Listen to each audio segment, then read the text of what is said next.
welcome to this event, which is part of the York Festival Ideas, the theme of Our Place, Our Space.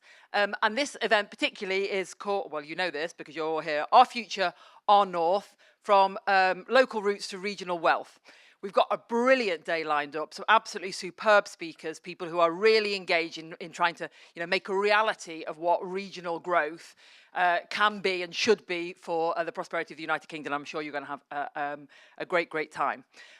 My name is Jo Crellin. I'm Director General at the Department of Business and Trade, and I'm based up at the Darlington Economic Campus. Today's events have been done in collaboration between the campus up in Darlington and University of York, who obviously organises the whole of the York Festival Ideas. So I thought it'd be worth a couple of minutes just explaining what that is, in case you haven't heard of it. The Darlington Economic Campus is basically an outpost of the UK's government. It's part of the Places for Growth agenda, which sought to get a load of government jobs, not just jobs that we know exist outside of the Whitehall, that we've traditionally had in operational departments like HMRC, Revenue and Customs, or DWP, Work and Pensions, but actually policy jobs of super high grades outside of London and into communities around the UK. So Darlington Economic Campus was launched, I think it was about 5 years ago now. And has gone and is now employs about 2,000 people from 8 government departments in the middle of Darlington, but employs people from both Darlington, but of course the wider region. For example, I work up there, live here in York. I've got a load of colleagues who do the same thing. We have a kind of catchment area that sort of spans up to sort of Newcastle, Durham, even Northumberland, right out to Leeds and down to York. And in fact, a few of our intrepid colleagues come from Sheffield. What is it? I love Sheffield. It's quite a nightmare to get from Sheffield to Darlington, let me tell you. So what is it there to do? So yeah, sure, we're a load of people. We are there to kind of employ people who otherwise wouldn't have a role in necessarily have seen a future in working for the UK civil service, but it's doing other things too. We're quite passionate about what it's there to do. We're trying to do things differently. The Darlington Economic Campus, the D bit of it, first of all. So what we are trying to do with the campus is be connected in a really different way with the community in which we work and where we serve. And what does that mean? That means that we spend a load of time talking to lots of different stakeholders and working with them on projects. So we'll connect with lots of academic institutions, with businesses in a different way, with FE colleges, with schools. We are of that community in Darlington, but actually the wider North and North East, and proudly trying to make sure that we feel not just an employer in the region, but an actor in the region too. And part of the collaboration we're doing today with the York Festival Ideas is part of that. And critically, also part of that is we are trying to make sure now, as we're moving into the next phase of our development, that we are much more connected with the citizens, the people. In our new building, we're going to have a whole space downstairs, which is going to be a place that we can welcome people into the kind of, the heart of the government based in Darlington to come and talk to us about the things that matter to them and kind of understand how, government and citizens interact. So we're kind of super committed and connected to being part of the region. This is part of that. We're economic. The departments who are based up there are economic departments. The Treasury has got, it's the second office for the Treasury. There's about 250 of them, 250 of us from the Department of Business and Trade, Department of Net Zero, the Science Department, all of those people together, doing business in quite a different sort of way, but proudly economic and really, really focused on the kind of, economic issues that we know face all of us today. And I should say as part of that, the Northern Growth Strategy, which you'll definitely hear some more about today, and certainly from Tom Reardon a bit later on, is really kind of a good chunk of what we're thinking about up there. How can we really make sure that we're bringing, we're thinking harder about how we build on the strengths of the North and that we allow the potential that we all know and see right across the North to be properly realised. And then the final bit is the campus bit. You'll all think, I'm sure, that government is a beautifully joined up machine that works brilliantly. That is sometimes the case, but it's a thing that we need to work on. And for us, the idea of having all of these different people from different places in the department looking commonly at common challenges does feel a bit different. We're trying to do things differently. We're trying to break things. We're trying to make sure that we are, connected in a different way to the communities we serve, but also that we're working with each other in a really different way on our collective problems. So you can tell, I think it's really exciting, and I love the fact that it's given us the opportunity to be connected with communities in a really different way.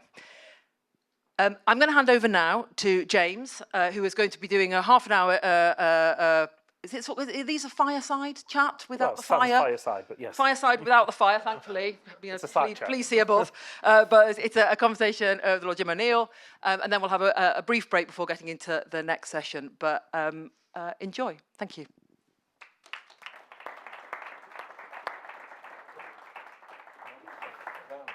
Good morning, everyone. Good morning.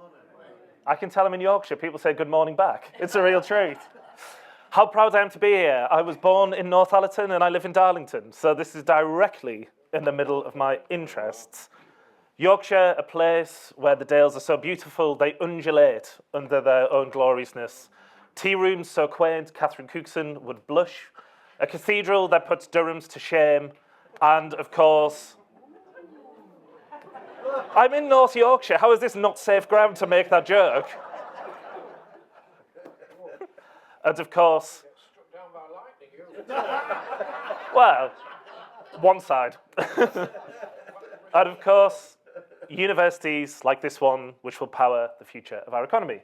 And yet, when I left Darlington this morning, it struck me, it took me 30 minutes to get to the train station. The new platform, £120 million of investment, got me here faster than it took me to get from my own home. As I say goodbye to my daughter, I think of the opportunity she may be denied because of the place she is born, because her transport is not as good, the economy is not strong. It is not for lack of talent, but perhaps for lack of interest. So to kick us off from one northern powerhouse to another, can I please introduce Lord O'Neill? Thank you. You meant to clap at that bit. No. So, Well, as some people here, I'm sure know, I'm from t'other side of the Pennines, so there's probably a lot of people here have no intention of clapping. well, I got booed for Durham and no boos for Manchester. So, Jim, Yeah. you're born 1957 Yep. in Gatley. Yep. I know two things about Gatley. Stately Gately, Stately Gately. near Northern Powerhouse Airport, otherwise known as Ringway. So, another great Manchester legend, John Coop Clarke, he has a poem about Gatley. Does he? I'll tell you now and I'll tell you flatly. I never knew that. Never heard it. I'll tell you now and I'll tell you flatly, I don't ever want to go to Gatley. I'll tell you now and I'll tell you firmly, I don't ever want to go to Burnley. What goes on there does not concern me, is the next lyric. Do you remember when I was a kid, there was the advert about eating eggs for breakfast? I think we were kids at different times, Jim. E4. I don't remember this. And I don't know whether it was because of a boring delay on the train going to Old Trafford, but me and my mates used to sing E4B and Gatterlee. Which Mrs. Curry. I'll tell you what, this is the most nostalgic start. I can tell this is going to be a very serious session. So, Jim. Right, that's enough audience participation. I've got serious economic questions. By the way, by one other local. So when you said Northallerton, I was very fortunate to spend 4 mischievous years at Sheffield University many decades ago. And one of the people that was almost definitely primarily responsible for the level of our mischievousness comes from Northallerton. Oh, I'm going to ask you about that. So Northallerton has a lot to answer for. So, 1957, Jim. I used to love going to market day on a Wednesday afternoon with him. I think the markets are gone now. I mean, we only did it for drinking. Was it the fleece? I don't know why you keep looking at me. I wasn't born till 1993. So, Oops. 1957, Manchester. Yeah. MEN describes it, smogs, slum, and rock and roll. You describe Gatley as being born on the wrong side of Cheshire. What is different between Stockport in 57 and Manchester today? How would you describe it? What is the success story in that intervening period? My honest answer is I'm not entirely sure. And I've probably spent more time immersed in it and thinking about it than most people. I think at the core of it is a group of people emerged out of the council and their mindset shifted after the IRA bombing of the Arndale Centre. I think really if the foundations for everything that then subsequently happened probably is the coincidence of that and the famous, sadly departed Howard Bernstein and a small group of people that Howard put together in his team. There's a lot of other things, but I would say on for that, when the whole Northern Powerhouse thing got going, I had this, still have it, this mantra about the 6 ingredients that are all necessary in order to have any chance of it being success. And I was thinking about it on the train up. The 6th one is that you need, a Yorkshire phrase I always use, you need to have more oomph. And the thing which that crowd had in spades, and it's lasted and permutated across local business and the university, is they all have this collective oomph. How do you... And I haven't observed it in any other major region of the country, actually. But it's interesting, because the way you describe that oomph, Yeah. it's not a distinctive economic set of circumstances, it's a set of people Yeah. who are in the right place at the right time. Yeah. How do you create that? Like, is it just good luck? Is it good fortune? People just come along? I think Howard deserves an enormous amount of success, credit for This it. is the former chief executive of Manchester Yeah. City Council. Because it was down to the coincidence of him in a way that he just had no fear of trying to persuade whoever it was to do something for the cause. So my own first involvement was around 2007, 2008, when I was pretty much actively 24/7 chief economist at Goldman Sachs. And he asked me to chair this economic advisory thing without really knowing what the hell it was for Greater Manchester. And this is before Greater Manchester even had a combined authority. Yeah. And that's just one of example of many examples. I don't know if any, I'm sure probably there are some people here who know him or might have been at the amazing sort of celebration of life memorial for him in Manchester. There's like 400 people in this. And George Osborne was amongst the various people that spoke. And George described him as probably the most influential civil servant of the past 4 or 5 decades. Because one of the big ideas, of course, you're known for is the Northern Powerhouse. Yes. But that's not what you wanted to call it originally. Unlike, I have another thing stuck on my forehead for the rest of my life called bricks. Yes. But the one I tried to get going, which is at the heart of what I believe about the Northern Powerhouse, was Man, Chef, Leeds, Pool. Man, Chef, Leeds, Pool. Because I was asked by indirectly from Howard 6 years later after I left Goldman, by Howard and Richard Lees actually, and this what do they call it? The city's City Growth Commission? That's what it was called, but the city's body between some kind of loose body of British cities, because it included Glasgow as well. And they asked me to lead this commission to come up with ideas to somehow boost the fortunes of urban Britain outside of London, not at London's expense. And one of the really simplistic things I homed in on, and it came from an event like what we decided to do on this team was we'd travel, we cut it off at only places of 500,000 people or more. Yep. And we went round, there's 14 of them in the UK. We went round to as many of them as we could, and we did hearings with local business, local civic leaders, and etc. And the one in Manchester, and I'm an obsessive Manchester United fan, sadly. Well, actually, greatly. Not so great the past 13 years. But and therefore, I have strong feelings about Liverpool because of the Manchester United-Liverpool thing. Positive. Oh, yes.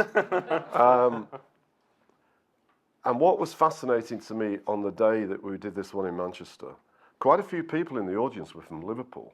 And I'm like, what the hell are they doing here? And then I kind of thought, well, hang on a minute, it's only like 37 miles away. And then on the third session there, where Richard and Howard were in the audience and a number of others, I said, what do you guys think of the idea of Manpool?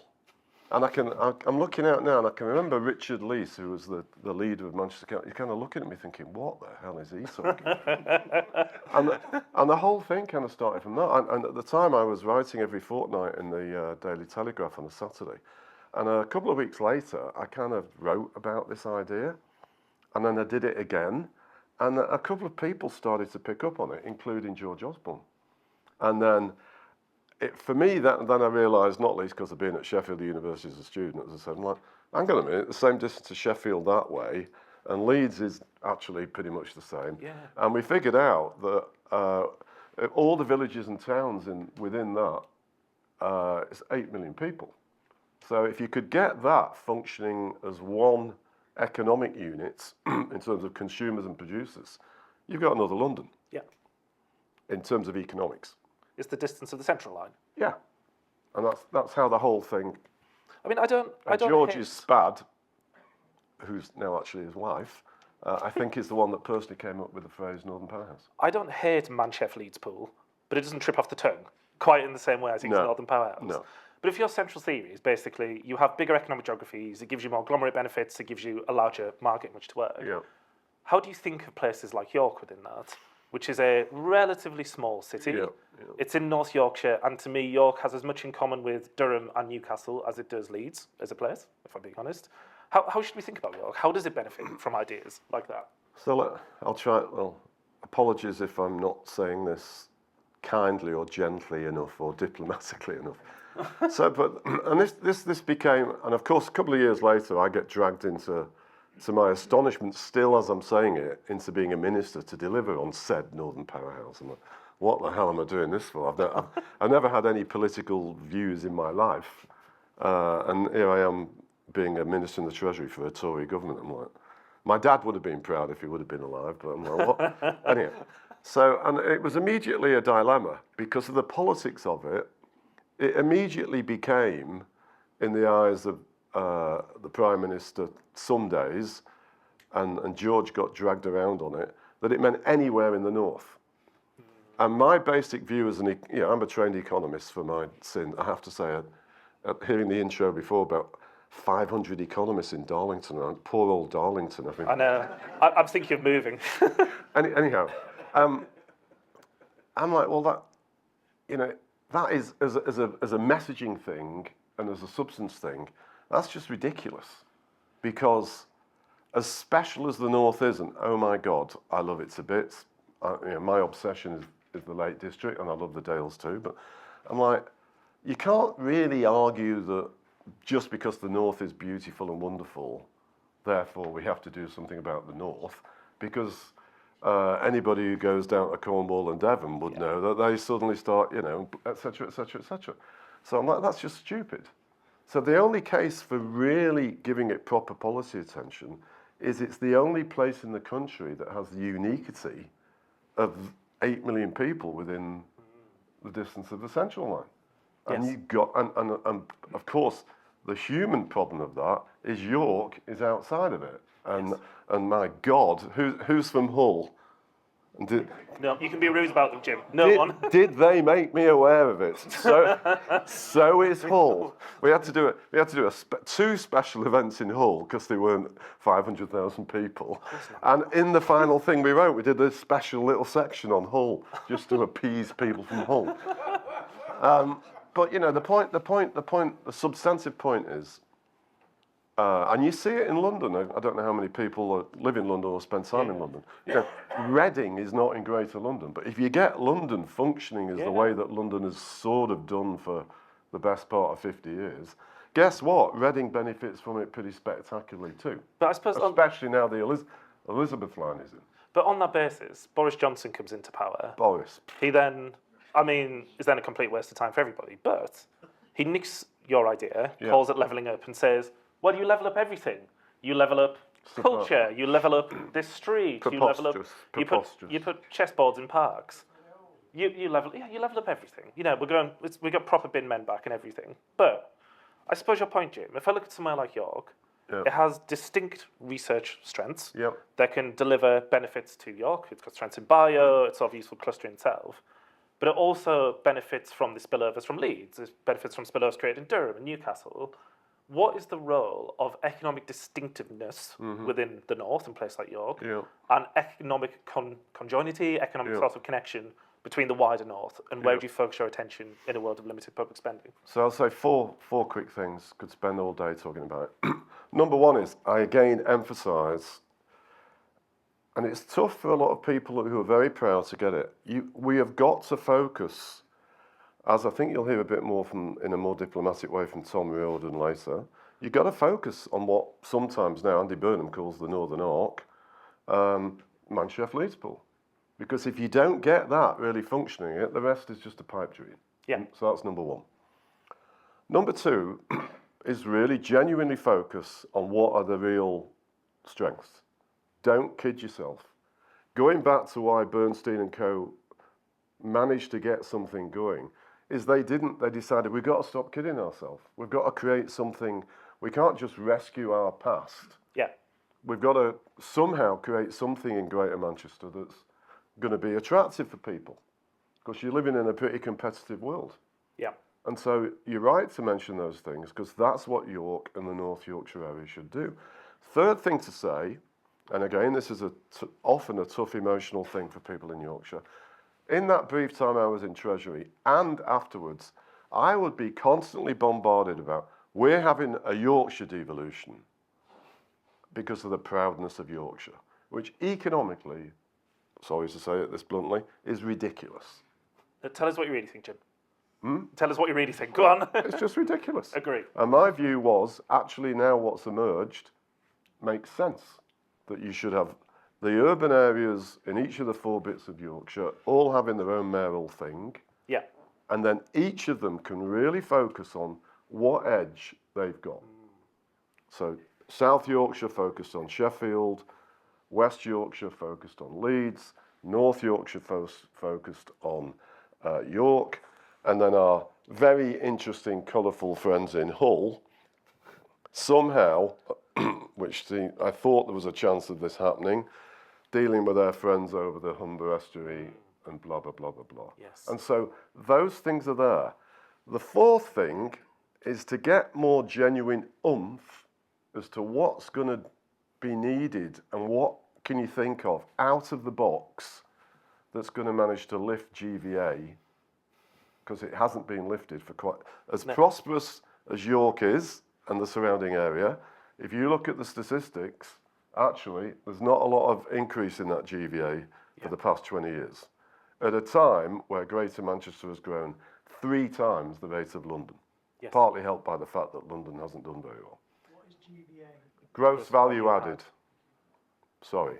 I think Productivity, one of the which things, at the end of the day is, what really matters. I mean, it's always one of the things that concerns me working with universities is we rightly make the argument that R&D investment, research and development investment, is the thing that powers the economy. Research and development investment keeps going up and up and up. Productivity, people's quality of lives, GVA, however you choose to measure it, it's basically been flat for a significant period of time. And, I'm speaking to the mayor later on, and you mentioned at the start it's about culture and it's about people. If you were the mayor for the day and you have unlimited remit to put in some priorities for North Yorkshire, what would you choose to do? Well, I wouldn't be arrogant enough to say that I know all the details, That's why you're not a politician, Jim. but I don't. So I don't know. I have no problem saying I don't know, because there's a lot of things I don't know about. So my honest answer is I don't know. However, let me take it back to Greater Manchester. Most people think, even today, that the Greater Manchester story is actually about Manchester city centre. And what is very interesting, and I didn't realise this till about 3 years ago when the data started to come out, and in fact I had to point it out to Burnham and his team because they had no idea, but the data shows that the GVA, or the productivity improvement, has been stronger in a number of other boroughs than Manchester itself. Which means, because I know there's this idea that North Yorkshire is a very complex geography, and I think I heard somebody sort of it when I said centering on York. I think I heard somebody, fine, but if that's the kind of way people are going to think, you're not going to be able to get anywhere. Yeah.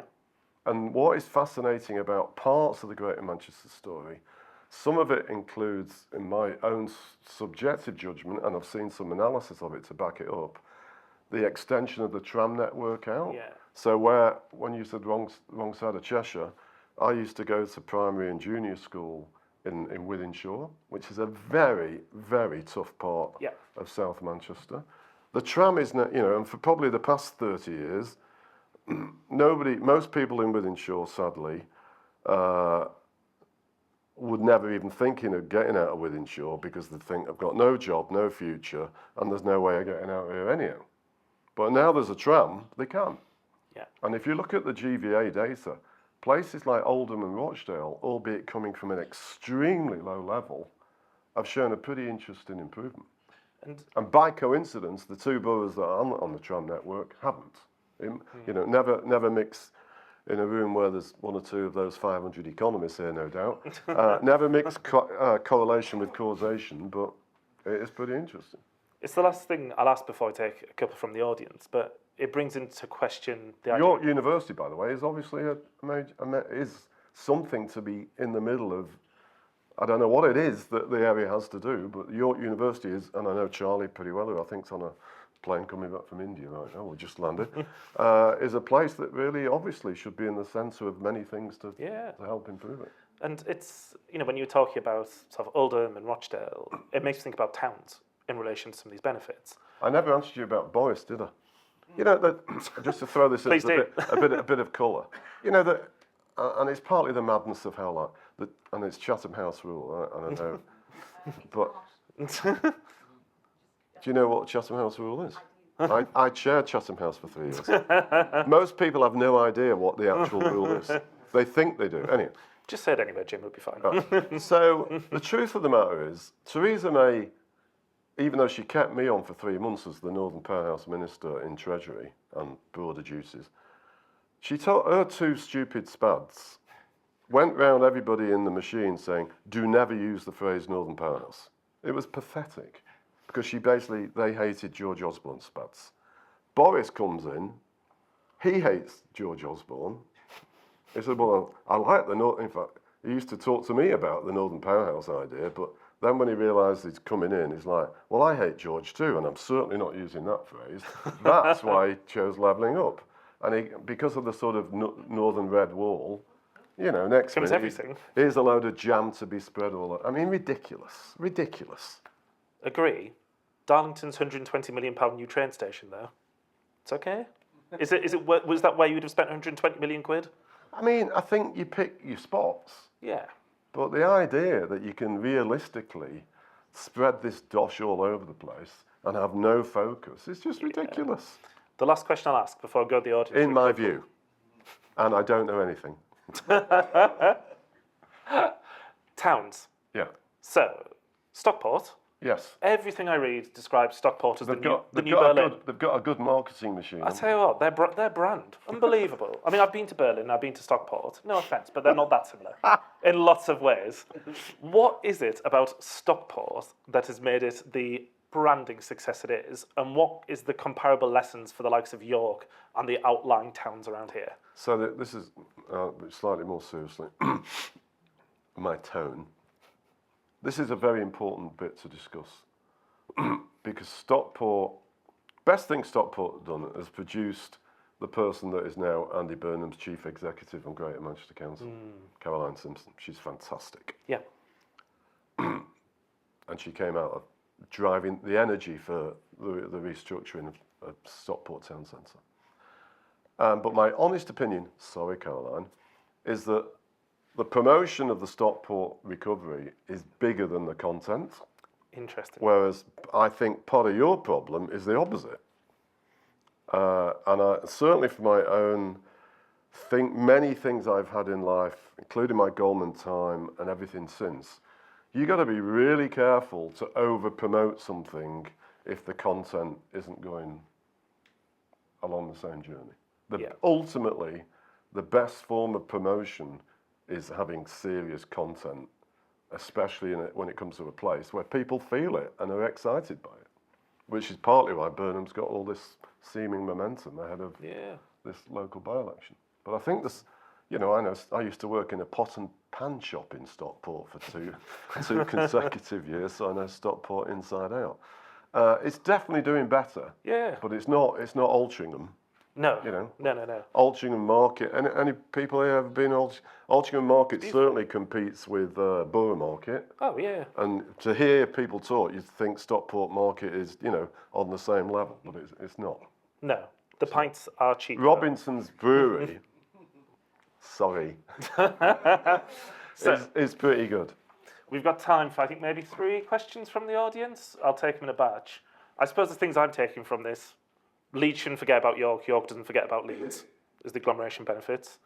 Universities may be one of the biggest chances we have of sort of growing them and valuing them. Connectivity, can't overlook it. Don't waste your time spreading jam when there's a full pot we could get elsewhere. Yep. Great. 3 questions from the audience. Who's got the microphone? Make sure you use the microphone. I've got 4 questions. Oh, my word, I had exactly 3. Right. Person with the red card, because I admire your enthusiasm for having a visibility thing I can see. A red card? A red card. I'm going to take 3 at a time, so I'll go you first. We're sent off. Oh, no. I feel like Carrick. Yes. Thank you for the opportunity of asking a question. The red card is really for the Treasury, which I believe, I'm correct in saying, operates cost-benefit analysis, which says that the South will deliver more bang for the buck than the North. What's your take on that, Jim? Right, we'll come back to that. So we've got, I'll make a note, Jim, we'll come to it. I'll take green sleeves over there, forget me not. Nice little Henry VIII joke there for the audience. Don't groan at me. Hello. Hello. What do you think the opportunity is for York Central? Because you haven't mentioned it. Oh, good question. Opportunity for York Central. All the easy questions today, and I'll take one at the front here, gentleman with the blue sleeves.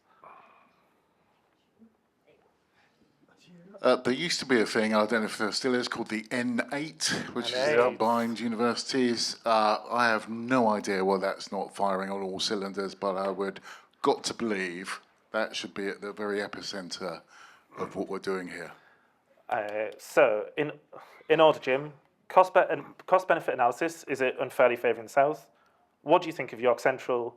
What do you think of the N8? I'm going to take them in reverse order because the N8 question allows me to mention Northern Gritstone.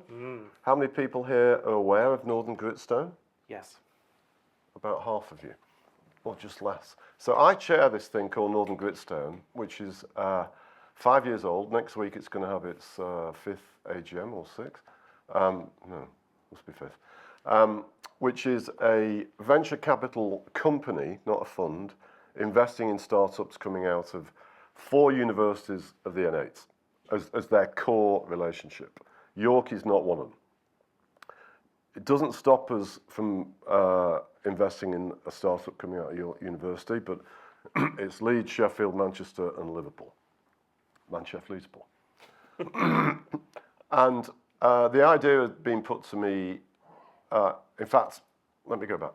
One of the recommendations of the Cities Growth Commission that never did get taken up, unlike mayors and devolution, was indeed, why isn't something done about the N8s? Because most of them are part of 16 British universities that are always in the world's top 100, which, in my judgment, is probably one of the greatest assets this country has.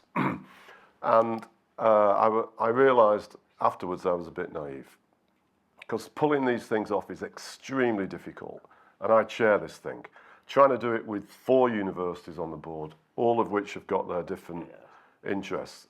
Having 8, unless they're all completely committed to the same philosophy and culture, you kill yourself before you start. Yeah. But it is proposed to me on many occasions that we should make it N8. But I don't know, and I've talked to Charlie a lot about it as it relates to York, and because in principle, ultimately it should be, but you have to, a minimum thing you have to have is what's known as a tech transfer office. Yeah. You have to have some devoted people who are capable of putting together a brilliant idea coming out of whichever genius it is and turning it into a company before you can begin to attract, what is staggeringly risky stuff to put money in. I mean, as an aside, or on my side, I sadly spend a lot of time investing in venture myself, and you can lose all your money. So you've got to have people that are truly focused and not just think it's some kind of, oh, here's another form of guaranteed income, because it's not. Yeah. But the last bit of it is that, let's just say, I'm surprised that the 8 universities themselves don't try to make more of the N8. So I share, despite what I've said. York Central. So I did it deliberately that way, partly because of the York Central thing. Ed Tweedy filled me in a bit about his involvement and thoughts on it before we started. I don't know that much about York Central. I'm aware of it, but it sounds to me, as part of this complication about how do you sort of, what an economist would call dispersion, how do you get some energy, and momentum behind something that is different? And just as I said that in many ways I suspect the bombing of the Arndale Centre and the rebuilding of that part of Manchester probably was at the core of what started everything off, maybe York Central should be thought of being the same. I don't know, but it sounds to me that it could. Great. And then on the first question, which was, the Treasury. You want to basically get rid, you're like part of the Islington left here that want to get rid of the Treasury. I don't really buy that idea. What I would, however, I share your view that this obsession with cost-benefit analysis was, and to a large degree still is, wrong. At the core of the Northern Powerhouse thesis is doing things to allow the productivity potential to grow. And if you focus on cost-benefit analysis, that's never going to happen. What I would say, slowly over the past decade, there's a shift that started. There are 3 reasons. Greater Manchester's success has actually persuaded the mindset of a number of senior people in Treasury who used to be really, really resistant to anything other than it's yet more taxpayers' money being wasted. They're like, hang on a minute, something's going on there, and we haven't actually given them that much money, so why not do more? And so the mindset, I would say, of Treasury the past few years, has, in my own judgment, has changed a bit. The second thing is, now I'm wading into political. Let's just say, if Mr. Burnham wins Makerfield, I think you will see an enforced shift as a prime policy goal in that way of thinking, partly because of what he's sat on top of in Greater Manchester. And you can see, importantly, I haven't mentioned it yet, in South Yorkshire, the beginnings of a bit of it there, the incredible success of the AMRC, and if you look at the GVA or productivity statistics, Rotherham, I think, may lay claim, surprisingly to many, as the single biggest borough's GVA improvement over the past 15 years. And that's got a lot to do with the university as well, but in the fact that a lot of this very advanced stuff goes on in the AMRC, which happens to be in Rotherham. And that would never have got any support on a cost-benefit analysis. And so it's idiotic. But of course, what Treasury does have to be rightly careful about is everywhere claiming, I know we're creeping on time here, but one final important thing to say, which I'm trying to persuade, let's call it, people in policy-making life. There's an entity called NISTA, which is the merged entity between the old Infrastructure Commission, which most people had never heard of and still never have, and the Infrastructure Delivery Authority that was always in Treasury. It's into one. And in my view, to take this to another level, NISTA should be a standalone independent entity that can speak to the British people about the kind of infrastructure projects in the future, let's call it by 2050, that are economically going to make a huge change for the future of Britain. And these guys will have a voice and credibility, a bit like the OBR does on fiscal affairs. Because when I really stand back and this sort of cost-benefit thing sits in the middle of it. You know, and obviously some of it is really difficult in a democracy. You know, plenty of other democracies have the same issues. But we can't build anything that goes over a lifetime of a parliament because everybody's always got their favourite. HS2 is a particularly stupid example, and I was never the biggest fan of it, by the way, personally, subjectively. And linked to what I'm saying, I have never seen anybody do an independent study of whether HS2 would work. You get it from all the vested interests, of course, but it is insane. So we need a body with a voice that can demonstrate this stuff. Northern Powerhouse Rail would be the obvious one of a standard form of infrastructure. Okay. Early years education, in my opinion, would be another. And that forces policymakers of the day to be constrained about things that are going to really matter, that go way beyond the lifetime of 1 or 2 parliaments. Great. So, can I please have a massive round of applause for Jim? Thank you, Jim. That was great. Really enjoyed it. So it's a great pleasure to be able to introduce, but I won't do it in detail, I'll allow them to do that, to introduce Ben Pykett from PwC, to introduce Darren Pirie, I hope I've got that right, Pirie from NatWest, Kiran Trehan from the University of York, and Claire Douglas from York Council. York, that's right. Sorry, the leader of York Council and the deputy mayor. But I'm going to ask each of them to do a quick introduction, and then we'll go into the spiels, if that's all right. Of course. Yeah. Let's start with you, Ben. Morning, and thank you for having me.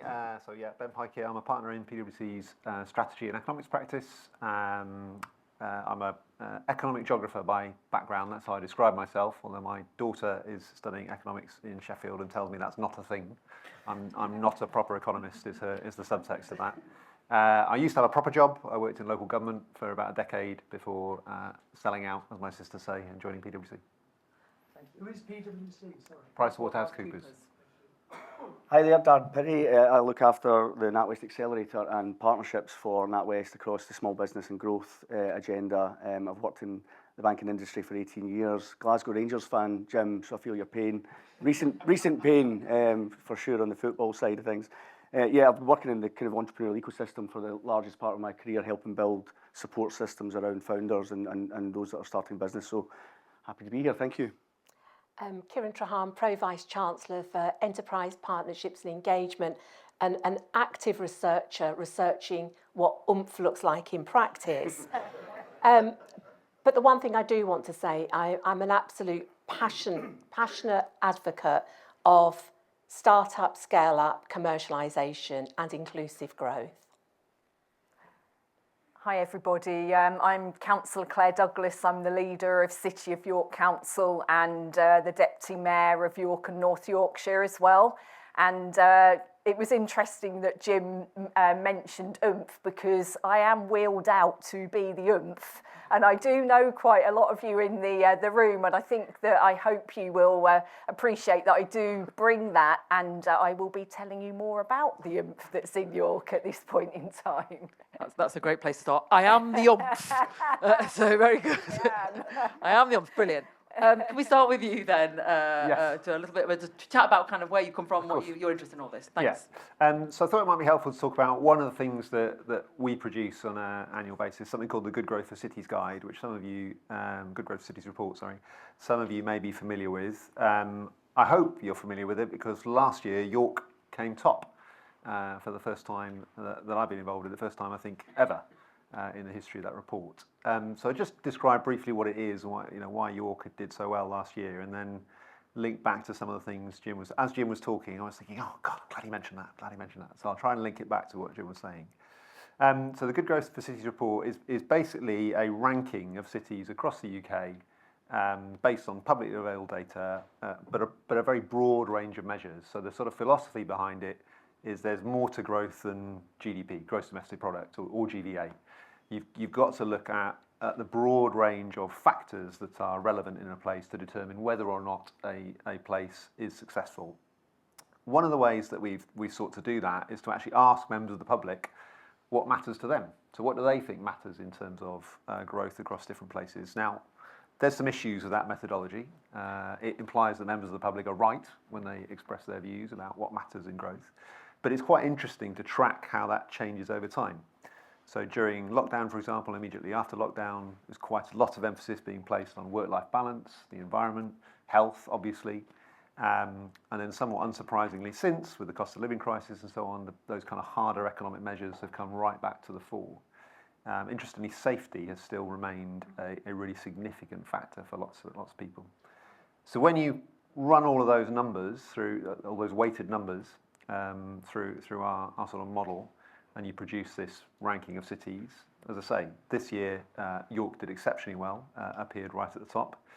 The ranking itself is unapologetically a little bit clickbaity, perhaps. I regularly get calls from local authority chief execs, most of whom are my clients, complaining about their particular position of their particular city on that ranking. But York did do very well. The reasons it did well are to do with so it is a very positive job market in York. As a lot of you will know, it's got an exceptionally high quality high street, and that is demonstrated, comes through very clearly in the data.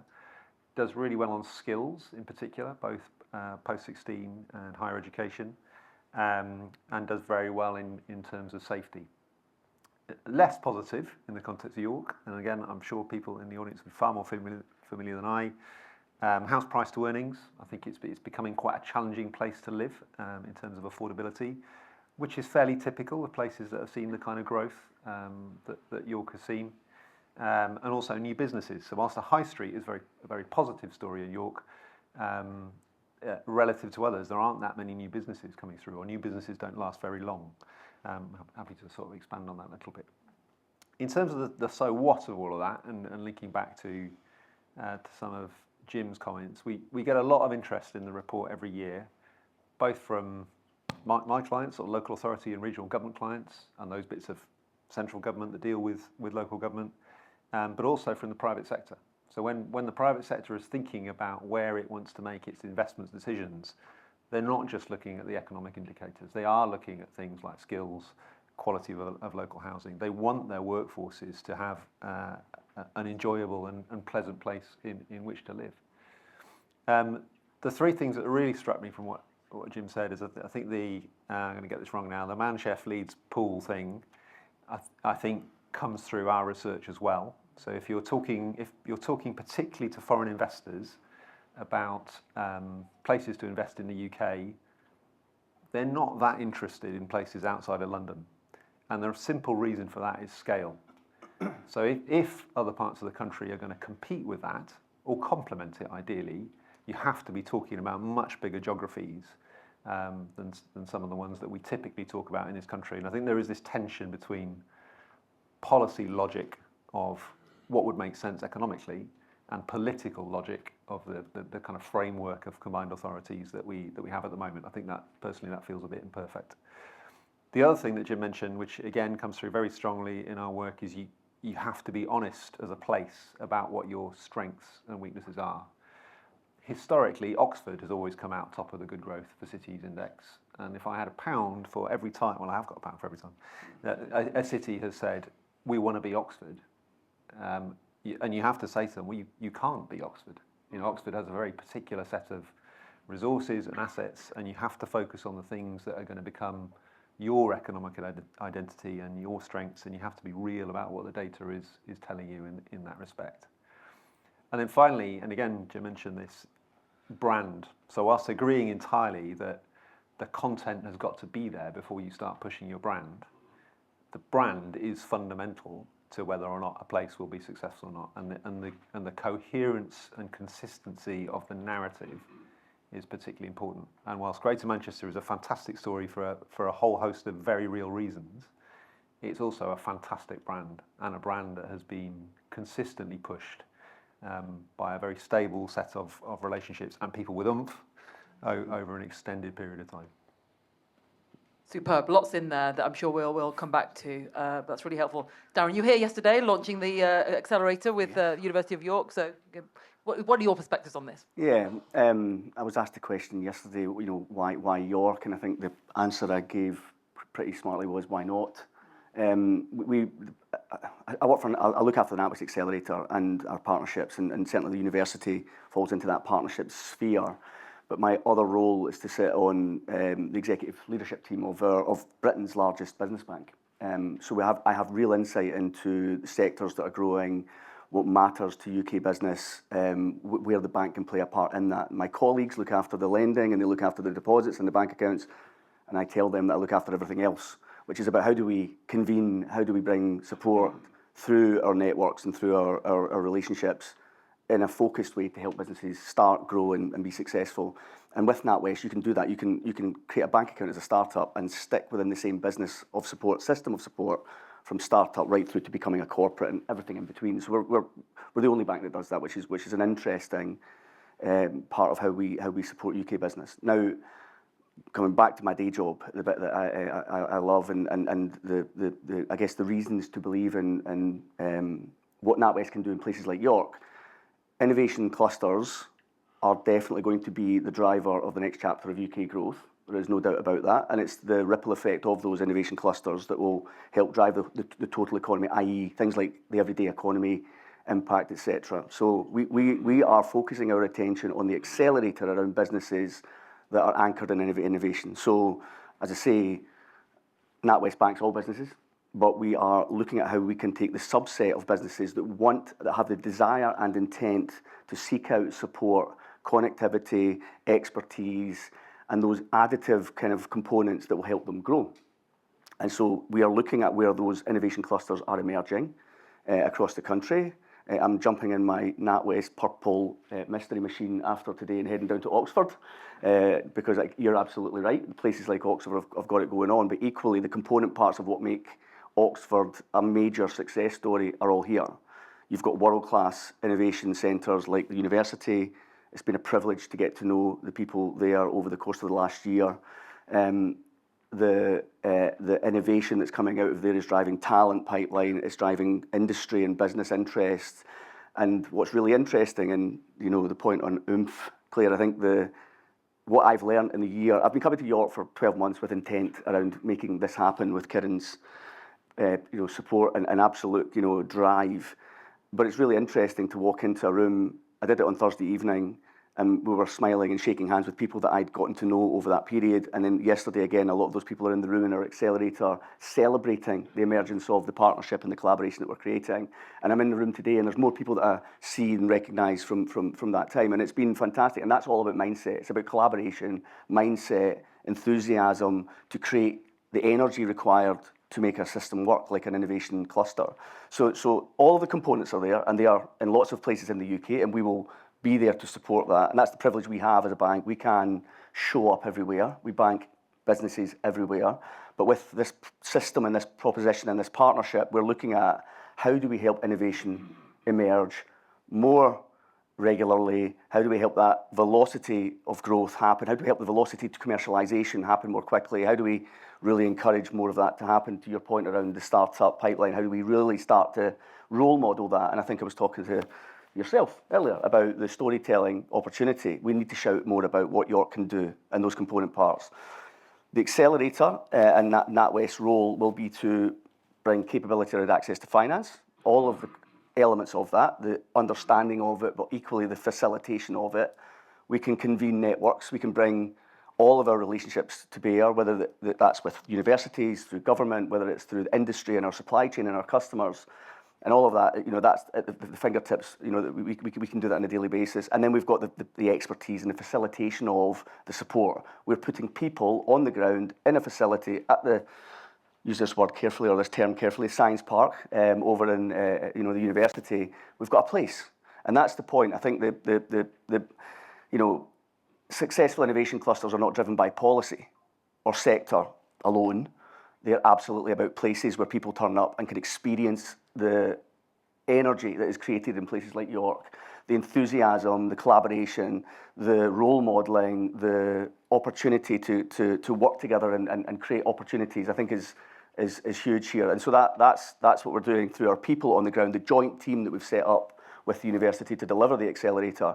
It's hugely exciting. So yesterday was a very purple moment actually to celebrate the Accelerator landing in York, but actually we've been here for 2 months running operationally with building the community of founders that we want to work with. And we have 270 businesses already participating in that experience. That's unbelievable. That's the fastest growing community we have ever launched in the UK.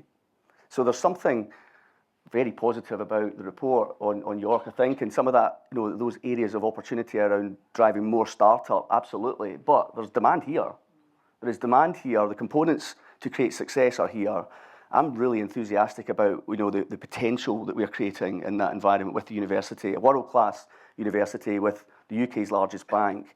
And if I laser in on what founders experience, they experience support, they experience community, they experience opportunity, they get into supply chain, we can get them to investors. All of that is available in this system that we're creating. And the other thing I would say, and this is not to be forgotten, we connect that with what we're doing everywhere else. So the York founders that we work with will mix with our Oxford founders, will mix with our Edinburgh founders and our Belfast founders and our London founders, dare I say. So there's real opportunity around bringing York into focus in that landscape. But make no mistake, everything is here that needs to be here to make it a success. Wonderful. Thank you. Kiran. And just before I start my opening, I want to just build on a line that Darren's talked about. The power of that is that skill, that knowledge, that experience, that growth, that talent stays in this region. I want to talk about 3 Ps. I want to talk about people, place and purpose. But let me just talk about the stats first, because this is what oomph looks like in practice. £20 billion, 33 billion in regional opportunity, a 466 billion northern economy. That's what the world is finally paying attention to. For me, that's not an aspiration. It's not a political rhetoric. 3 weeks ago, the NatWest CEO stood in front of the northern mayors and committed 20 billion to the region over the next decade. His words were very clear. That commitment reflects their confidence in the North as an engine for growth and innovation. Joe, I want to come back to something you said, which I thought was so powerful and so pertinent. You used the language of an actor in the region, places for growth and connected communities. I bet every one of you has heard that phrase 101 times. Topping the Good Growth for Cities Index, for me, isn't simply a badge that we should advertise as a badge of honour. For me, it signals something. For this region, it signals something. It tells us that inclusive, sustainable, people-centred growth is not only possible, it's already happening. So to Jim's point about, the future, for me, the question isn't when do we start, because it's already here. Surely the question has to be, how do we scale? How do we sustain that? I love this notion about the role of universities. And if I hear one more time about anchor institutions in city and region and place, what does that mean in its truest sense? I think for us at the University of York, that means not just being present in the region. It's about how we deeply invest in its economic, its social, and its cultural future, because all of those are connected. Have good growth, you have sustainable and healthy communities. Have healthy and sustainable communities, and culture and innovation thrives. So for me, this means moving away from the traditional technology transfer partnership models, building ecosystems where knowledge, talent, enterprise, innovation coalesce and work with each other. That's what oomph looks like in practice. So what are we doing? What we've been doing, and you've heard from Darren, and you'll hear from my colleagues, the next panel that Sarah will be chairing, about how we're developing an enterprising and an entrepreneurial infrastructure, from innovation hubs to spin-outs that really support the partnership with businesses, our local communities, government, the combined authority. And I'm absolutely delighted that when I looked on LinkedIn last night, that, Claire's going to be, our deputy mayor. Because this isn't peripheral activity, it's really at the heart of what an institution mission in region and place looks like. That's about being an actor in the region. So I think for me, what York uniquely offers is this combination of research excellence, a genuine civic commitment, which we don't often talk about when we talk about growth. And what I'm really proud of is that we're not importing a blueprint from elsewhere, Oxford, Liverpool. We are co-designing a model of regional growth with our partners, rooted in local assets and local ambition. That's oomph in practice. So the real opportunity and the real challenge for all of us in this room and on this panel is, how do we translate good growth from index to impact, from strategy into investment, from ambition into jobs, business and communities that feel that difference? And I just conclude with NatWest's decision to locate its accelerator here is exactly the vote of confidence that this ecosystem speaks to. So I finish with people, place and purpose, and how we collectively come together to ensure inclusive growth, enterprise, innovation is everyone's business. Superb. Thank you, Kiran. And just to confirm for everyone, we are not on fire. So you can just, well, apart from panel is on fire, obviously, but in a different sort of fire. But yes, we can stay, you can all sort of stay in your seats. Claire. Thank you. Thanks, everybody. And it's really interesting for me to be the final person to speak here, because, of course, I am the politician that brings together the economic impetus and our vitality and success as a city. But then I am intensely aware, and I can see you in the room, there are residents in the room here. There are people who live in York. I am a resident of York, as is Joe, who told us as well. And it is really important to me that we go somewhere, that York moves into the future. We have to. But also that we retain what is special about York and our communities. We look at our opportunities, and we also reflect on the challenges that we know that we've got. And at the moment, it is a moment for York.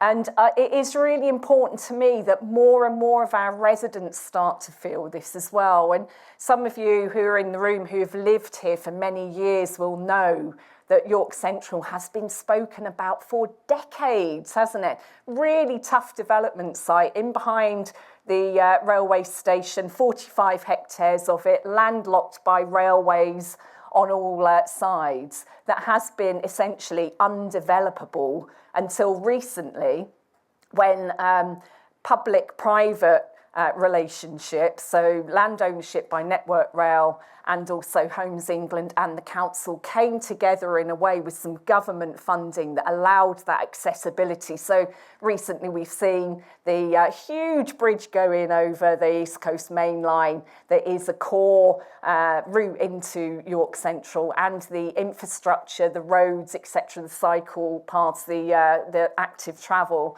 routes have opened. NRM is now at the National Railway Museum, has begun its development, and people are starting to see and feel that. But we know that it has taken a long time, hasn't it?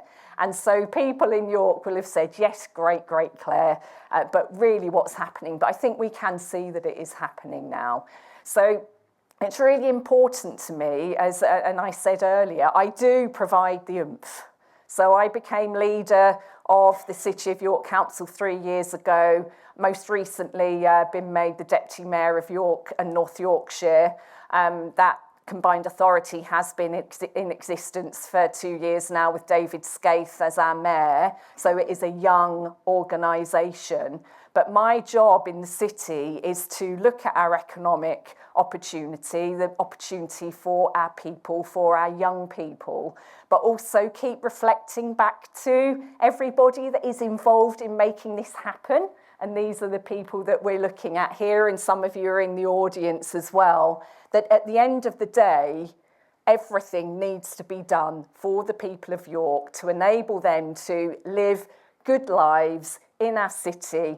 Look into York Central, for example, for our young people and see that there's opportunity there for them for good quality jobs that allow them to be able to afford to live in York, that the homes on York Central are affordable for them, that there's green space, that there's opportunity around the innovation hub to put in the space, the innovation space and business growth space that is so desperately needed.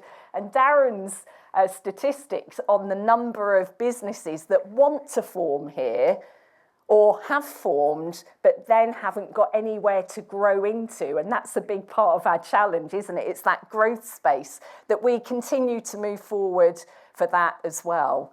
So I think this is a moment for York, but we can't take our eye off the people. The skills aspect is really important, the construction skills that we are going to need in order to build the opportunities that are in front of us at the moment. We need those homes, they need to be affordable because York has great jobs here. We have a lot of high-skilled jobs, but also we know we are a tourist reliant city as well. And so not everybody earns a lot of money. It's a real city of inequality in that respect. The other challenge that we've got that we mustn't forget is that even though we have the highest proportion of highly skilled people in the north, we also have the biggest academic attainment gap between our young people from those from disadvantaged communities compared to those who don't live in disadvantaged communities. And that is not right in a city that looks and feels like York does. So I will always be there championing York. I want that investment here. We've got a great opportunity in York Central. The Prime Minister was here seeing that last week with Steve Reid, Secretary of State, as well. The message is getting out there. We need to champion it more, but always we need to also give the story of what York is, how we develop it to remain York, but also to say, but that is not our entire story and our residents matter, our young people matter. Everybody needs to live a good life here and we need to bring those things together into what we would consider to be good growth for York. It's hugely important. Brilliant. Thank you so much. Thank you, Claire. That's a really helpful sort of a set of kind of views and also building on the conversation with Jim and Neil this morning. There's something that's coming out here, which is about kind of a distinctiveness of brand and, you know, identity for York per se, but kind of against that sense of kind of, you know, big economic geographies and how do you link up to really make sure that some of the spillovers of the growth that you would expect to see, you know, coming out of some of the bigger conurbations kind of, you know, it works for us too. So reflections a bit on how much are we York, how much are we northeast, and how much are we, you know, how much do we want to be connected into that wider man, chef, Liverpool? What was it? I can't remember what it was. Which is an indication of how unmemorable it was. What was it again? Man, chef, Leeds pool. Man, chef, Leeds pool. It's not Man, chef, Leeds pool. So I know. I've always as where I spend quite a lot of my time. Don't worry. So kind of where are we? York or something broader than that? Kind of how do we navigate that? And I'm gonna shall I start with you, Claire? Yeah. And then I'll kind of come back this way. Yeah. And the reason I would appreciate starting on that because there is some historical context here as well.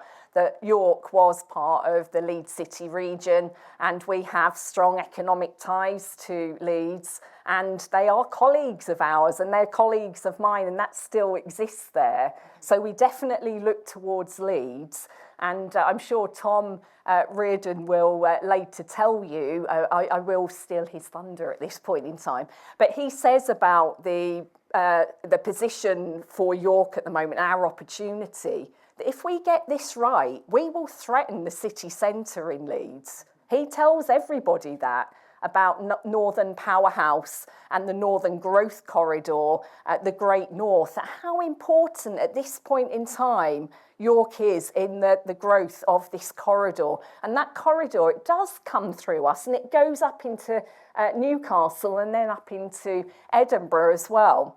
So we are in a fantastic position. We are the best connected city in the country. Being on the East Coast Main Line, we go north, south, east and west. There is nowhere that you can have your business or live that you can get to London as quickly or to Edinburgh as quickly, for example. We shouldn't forget that.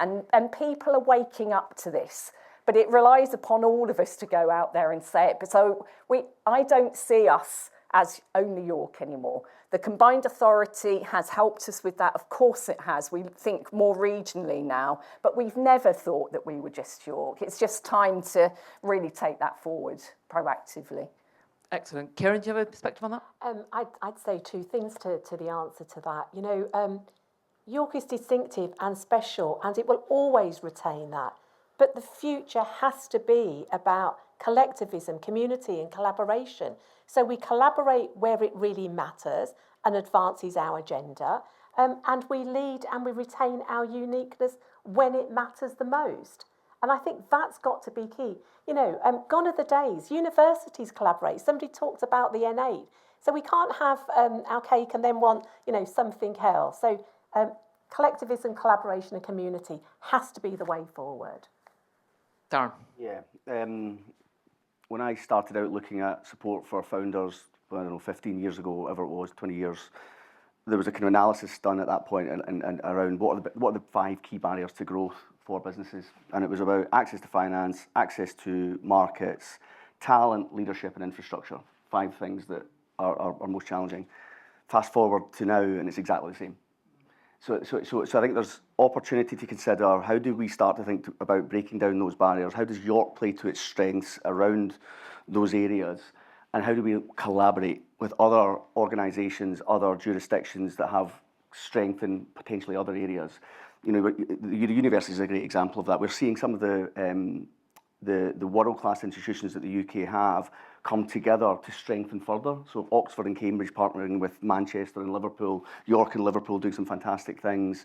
And then equally, you know, outside of the UK, how do we start to access opportunities? So University of York with their campus now in India, just so happens NatWest has got quite a large presence in India as well. So we're looking at how do we bring that opportunity. So the corridors that are emerging, corridors, ARCs, superclusters, whatever, in the UK, how do we start to think about corridors that link markets, outside global markets, right? So I think York is distinct in its attitude and personality for sure.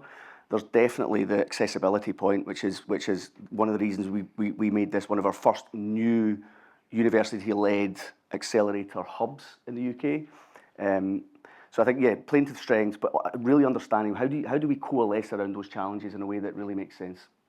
Really helpful. Ben? Yeah, I think it's a massively complicated question, but I think a lot of the sort of components of inclusive growth, I suppose it depends what's the problem you're trying to solve.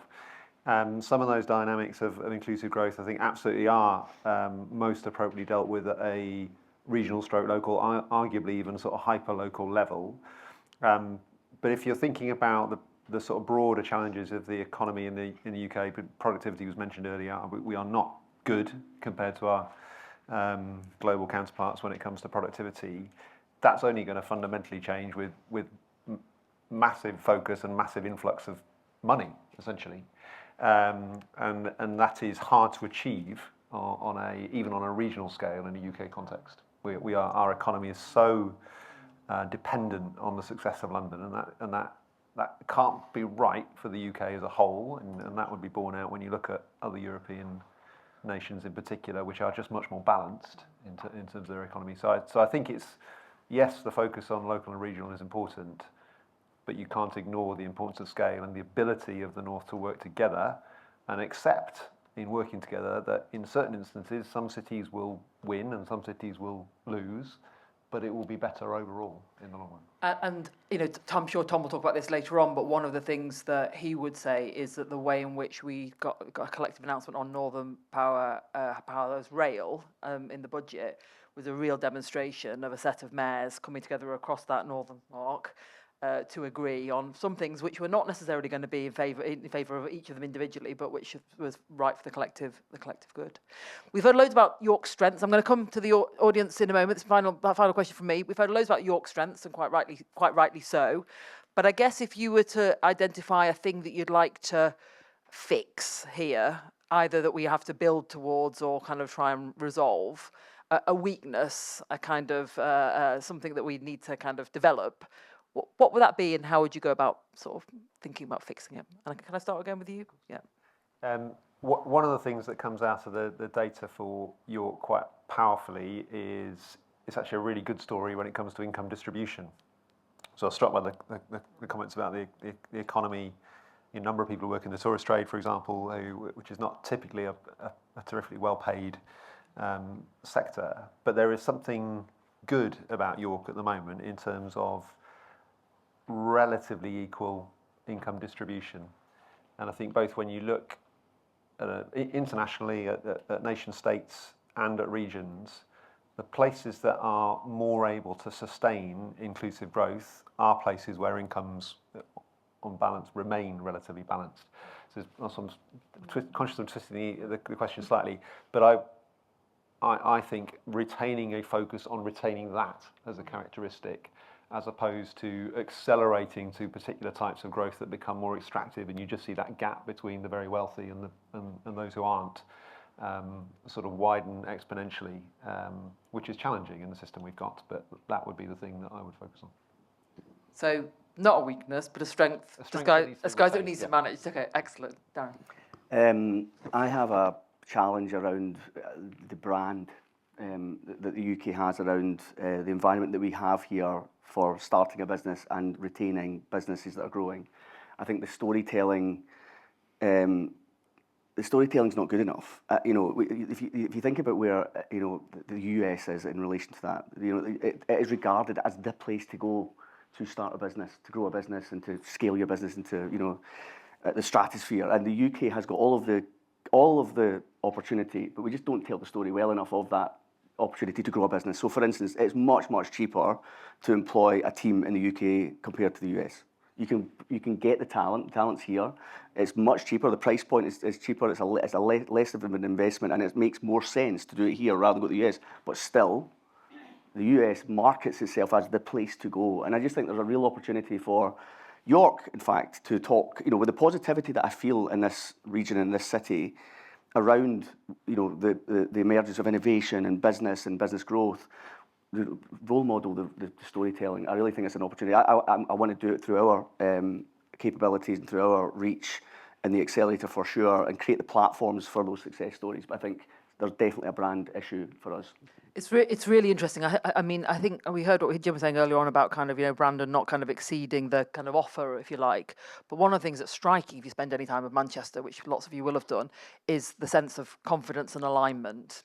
That anything's possible there, or it feels like anything's possible. Exactly. And anyone that you talk to, whether it's a developer, whether it's business, whether it's someone civic, whether it's the citizens, they've got a sense of where they're going, why they're going there, and a sense that they can get there. And there's something about that which is attractive and compelling and interesting in and of itself. So it's not the totality of the story, of course, but it is I agree, it's a huge part of the story. Kiran. For me, there's two things. One is York's humbleness, which I think is such a special strength, but I also think it's our hindrance, because it's York's best kept secret. And we don't want to let too much of the world in because it might disrupt or disturb it. So that is about how do we take that out from being an incredible, city and place, and that's welcoming, that's inclusive. And the second one I want to address is the inequality. And I get so frustrated when I hear of us talk about, those in disadvantaged communities as if they are the deficit. They are not. They are where future talent lies for new startups and new scale-ups.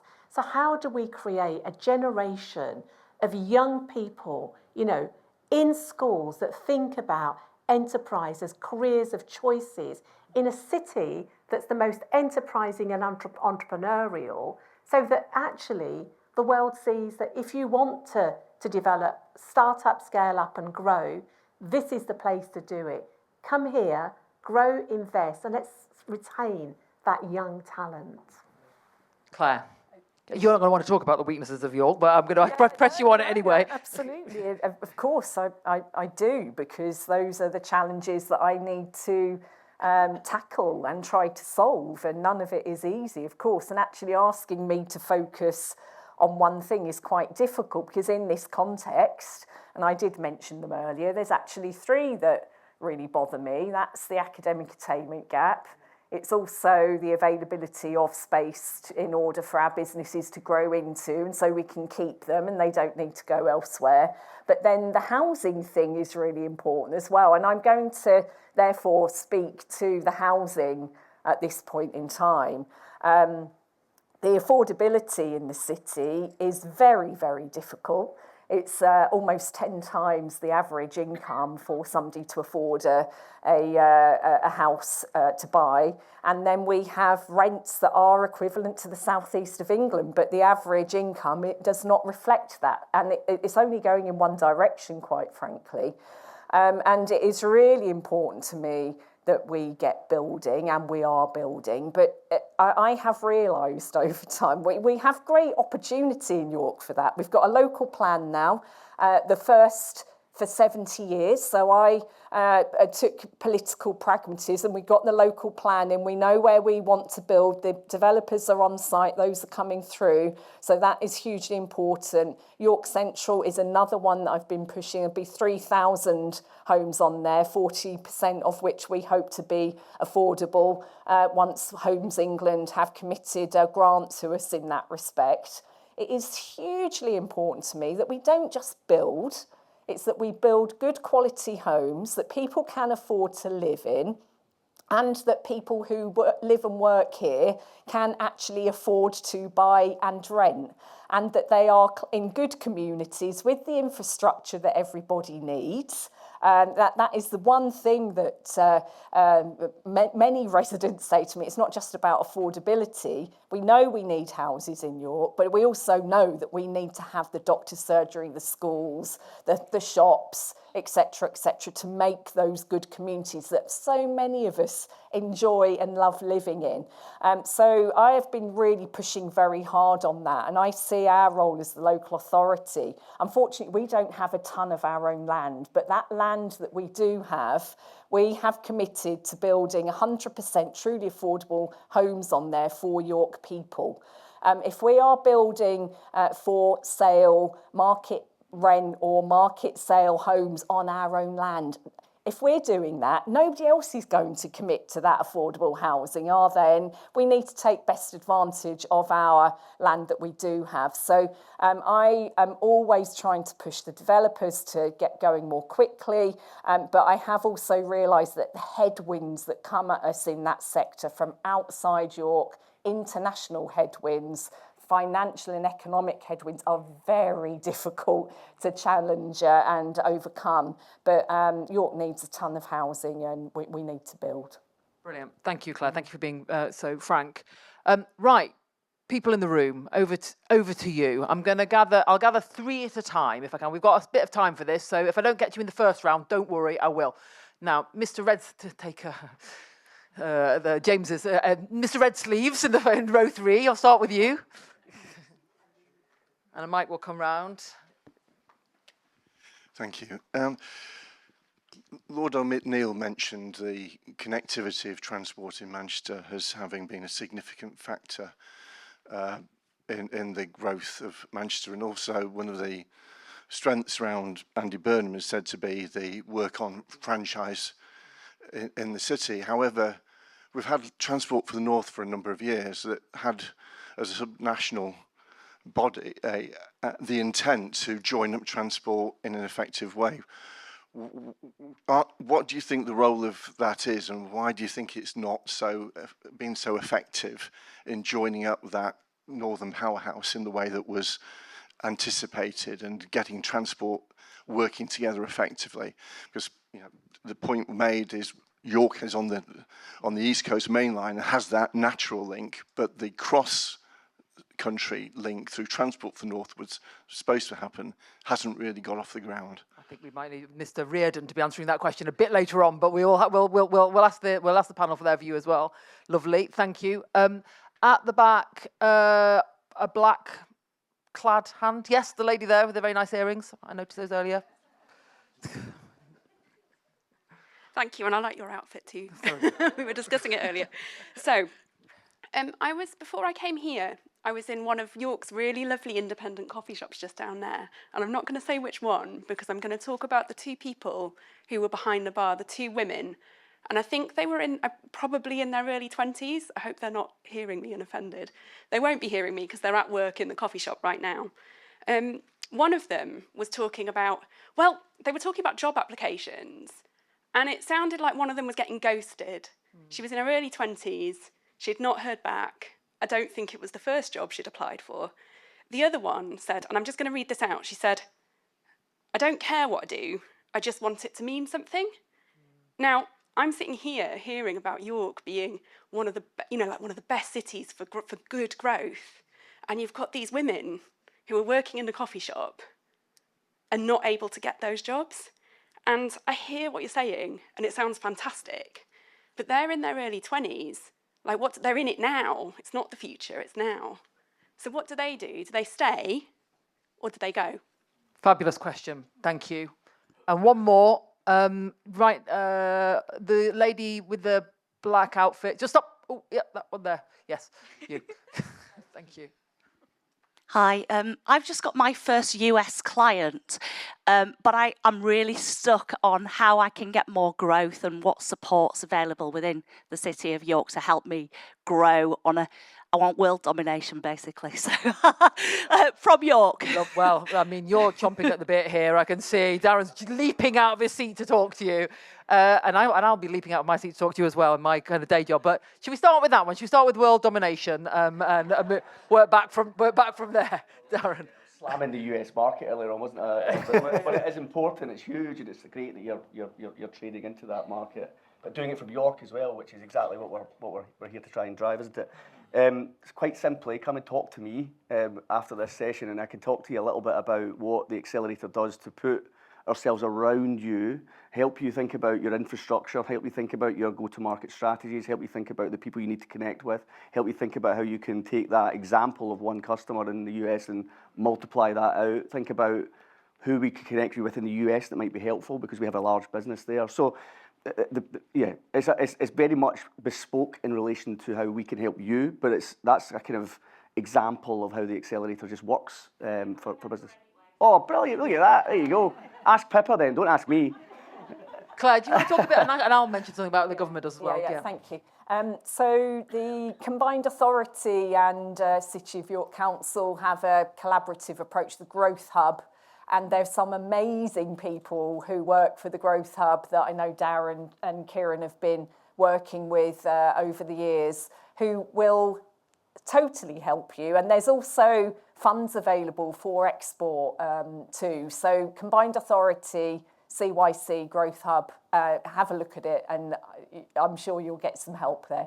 And I'll complete the picture. So I think I said at the beginning, I work for the Department of Business and Trade, and we have a business growth service. If you Google business growth service, then you will see there's a bazillion videos, signposting to different kind of places where you can find further information about access to finance, or access to understanding how to export, et cetera, which is working alongside the growth hubs to make sure that it is a universal service for any company across the UK. So thanks for the opportunity for the plug. Let's come on. I'm going to come to the final question, to the question about the lady to the coffee shop last, if I may. Can we talk about transport first of all, and the sort of importance of transport? And I guess I might ask you, Ben, because this is obviously something that comes up in the, and then perhaps I'll come to you, Claire, too. You're very welcome to. I think you're right. Tom will have a much more informed view than me on this. for what it's worth, I think there probably is a bit of a structural problem in the way that some of those bodies are organised. And personally, I think that the sort of disconnect between how transport infrastructure is planned in this country and how it's delivered is a bit of a problem.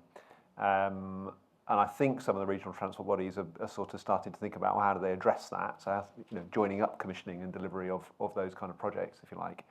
But I think it's fair to say it's been through a bit of a period where it's been a bit confused as to who is actually responsible for doing what. And again, Joe, you might also have a view on that, I suspect, in terms of the joined up machinery of government at a regional level. I'll definitely have something to say, but Claire, let me come to you first. Thank you. And so I'm going to talk, I suppose, quite expansively in a sense, geographically.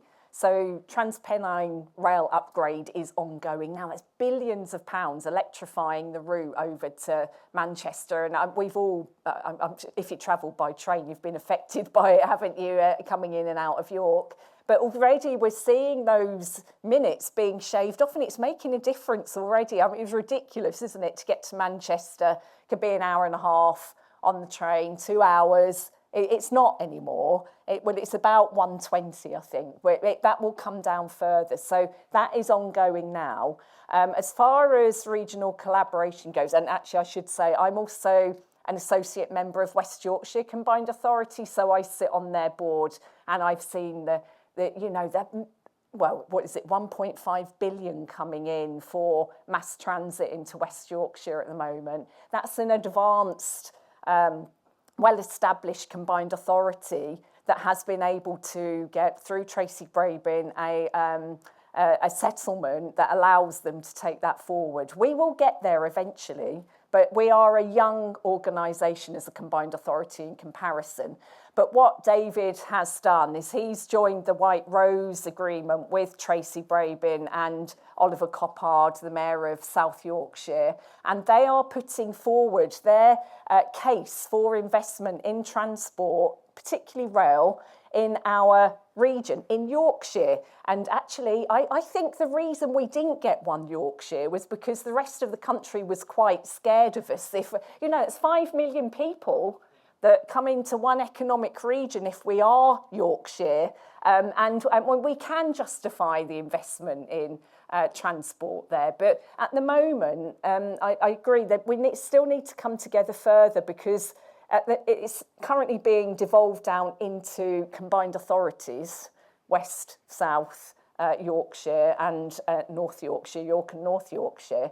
But the reality is that our connectivity, we rely upon each other. Transport is hugely important. If York grows in the way that we are projecting, we are going to need some form of light rail, whatever it might be, in order to move people around. So we will get there, but it's not quick and it costs a lot of money, but we're ideally placed, I think, to take that forward. The other thing I was going to add to that, which I think, and obviously you'll hear this from Tom later on, but the cornerstone of the Northern Growth Strategy announcements took place in the budget was the commitments to the Northern Powerhouse Rail, recognising. Actually, I've been radicalised. That journey to Manchester, it's potters along hours, and you can't get any blinking Wi-Fi reception, and it's, and a stinky old train. Actually, that we know that isn't going to work if we're talking about the connectivity across the north and the kind of the realisation of the productivity gains that we are seeing in some places, we need to see in others. That is a fundamental part of that story, and a bit of the story which Beth Russell, who is the permanent secretary at the Treasury, who is part of that, the agenda of things moving into a slightly different. She lives up in near Northallerton. She's based in the Darlington Economic Campus. She's really, really committed to lots of this stuff. And she was sort of saying the other day, we're not making enough noise about the Northern Powerhouse Rail. We're spending, behind HS2, this is our biggest sort of fiscal commitment in the infrastructure, in the rail space. Like, it's massive. We need to make more of the story. So I think there is something about making much more of the story of the kind of, that commitment to what what will be done, but frankly, what is already being done right now. I'm going to come to your excellent question about the coffee ladies, and I'm going to ask Kiran first of all, because I think that was really great provocation. All this sounds magical, but what we're doing today about the residents here who, and that fabulous potential that we need to kind of connect to the opportunities we know are here and we want to grow in the future. Kiran, I'll start with you and then I might come to you, Claire. So I think for me, that question will stay with me long after this event has finished. So let's do something about it. When Joan and her team put these festivals together, they really aren't a sell and tell. They're exactly designed for questions like the one that you've raised. Today's been about a citizen assembly. It's about saying, look at the great stuff we do, but if it doesn't touch, some elements of our community, then we ought to do something about it. And those of you that have worked with me know, as much as I love talking, I'm much more into the action. So I want to make a commitment. I'd like to have a conversation with you afterwards. Sam, and sorry, I know you're going to hate me for this, but we're going to do something about it. So I would like us to be the convener that brings our small firms, our employers in the region, and really go out to town and run a series of workshops alongside the university. And we can do that because I chair something called the Pride of Place Board, in this city and in this region, and it's exactly to do that. Because if we don't change the perception of those young people, if we don't listen to the stories of those young people, we will not deliver on that incredible aspiration and inspirational ambition that we have. And that's why events like this, for me, are so important.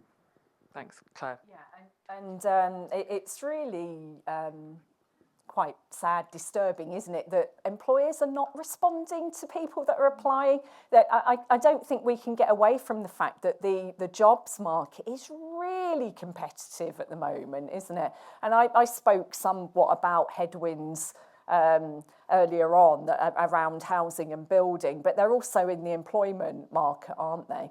And that is really affecting particularly our younger people who are starting out on their career. And also hiring practices have just changed immensely, haven't they? Some young people will not see a person. They don't get to talk to them face to face.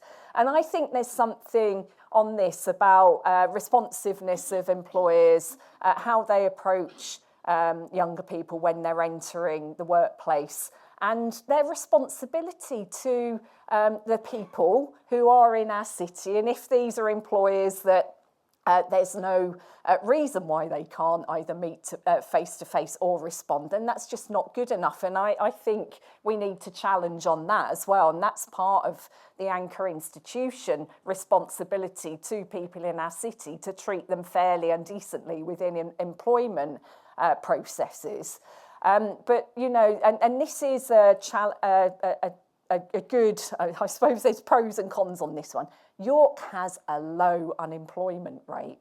We are very fortunate. There are not many people who are out of employment in York. They may be underemployed. We know that, and I can see people nodding with me around the room. And what I said earlier about the opportunity that our city has now, I can't create those jobs that right now, you can't click your fingers and do it. But the steps we're taking in the city to make sure that that York Central comes forward, that we've got a local plan that identifies economic development space. We're going into a review of our local plan as well in order to identify more spaces where that opportunity for businesses to grow and establish themselves can be as well. We're taking those steps, and if I'm quite honest with you, over the time that I have been doing this, which is 3 years now, and I came into my role recognising that York's got great opportunity, but we weren't pulling the partnerships together. And that has really been part of my drive, is to make us function as a cohesive, a system that works collectively for the benefit of the city. We are going there now. We're able to go out and entice companies to come in and say we've got this opportunity. We're doing it collectively with our amazing universities. We've got 2, of course, in York, St John, equally successful. And then all the amazing businesses that we've got in York as well. So I wish that I could say to you I could snap my fingers and solve the problems of our younger workforce. I don't think I can do it now, but it is coming, and it's coming quickly. York Central is starting. There will be people working there in 2027, 28. It's not that far away, but yeah, my apologies to you, and I agree we need to do something about it. And what we have to do, though, and this is a really hard pill to swallow, the world of working has changed, and it's changing at a pace that we won't ever have experienced in our lifetime. And so we have to get young people ready to the fact that if you don't hear, I mean, I can tell you, even at my level, you can put an application in, and for those of you in the room, I haven't put an application in recently, before there's an anxiety, but, or you do it, and you put all that energy, and then you get no feedback. So for me, the question isn't about, it's about working with them so that they understand that the next generation, the world of work is changing. How do we get them ready, you know, as part of that process? How do they get to understand both sides of the process, from writing the application to what happens when it lands on somebody's, you know, desk? And I think there's an opportunity for that education piece, you know, around that. And there's lots of ways of mentoring and supporting through the volunteering work that we do. Because it could well be, and I don't know that because I've not seen their applications, the problem might not lie with the employers. The problem may lie because no one's ever had any real understanding or training of what it looks like to put a really strong application together. Let me. I was going to ask you to comment, Ben, but have you got? So let's just get a couple more questions from the room, please. Gentleman with the purple shirt here, lady with the two ladies in pink. I'm going to say. Sorry, who was the gentleman? Just there. Apologies. And then we may not. Then we may be at the limit of our questions. Hi, I don't know the panel's names, I'm sorry. It's all right. I know PricewaterhouseCoopers, Rangers supporter, and so on.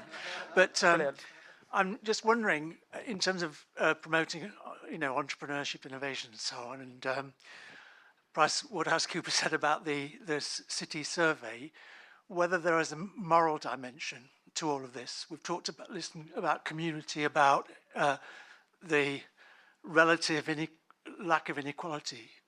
Is there a moral dimension to this? What does community mean? What do relationships mean in all of this growth and change? Great question, superb question. Thank you. Yes, the lady in pink here immediately on your left. Yes. Yes, thank you. As a grandmother of 5 boys, I think it would be very good to have a centre right in the middle of York, telling them about jobs, and so to kind of inspire them to have aspirations. There's a great fear that, you know, working class children have very low aspirations. And we talk to them quite a lot about the work market. But I think if they had a place in town, right in the centre, talking about jobs and opportunities and things that were going on in York, and even to encourage them to go to local universities. You know, we've got one grandson already at university, but not in York. But I thought it would be quite a good idea for him to stay because of the cost of living crisis. It's quite a lot to send children away to university nowadays. Thank you. Great suggestion. I'll ask one of our comments to come back on that. And the other lady in pink.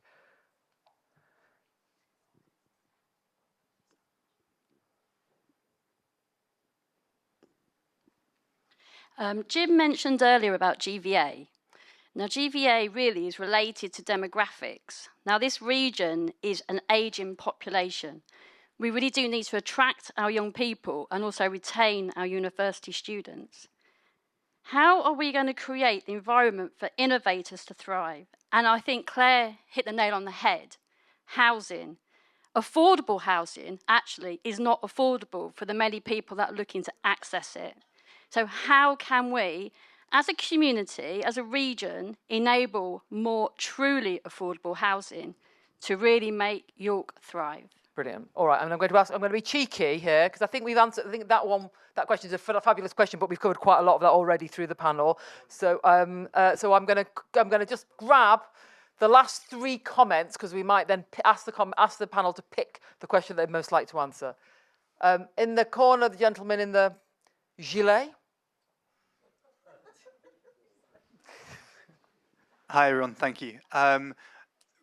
enterprise is becoming this placemaking, a strategy for placemaking. And we've got accelerators on the panel, we've got economic geographer, we've got universities. What are we not measuring that's going to matter? Great question. For the vision that we're all talking about? Very good. And the person in the corner over there, Joan's going to shout at me in a minute. I'm very keen to be inclusive, Joan. It's okay. The panel's going to be really rapid. Yes, person over there, and then we'll come to you in the front. I can probably tell that one in the front row. Hello, we talked a lot about York and linking with places like Leeds and how it connects with big urban centres.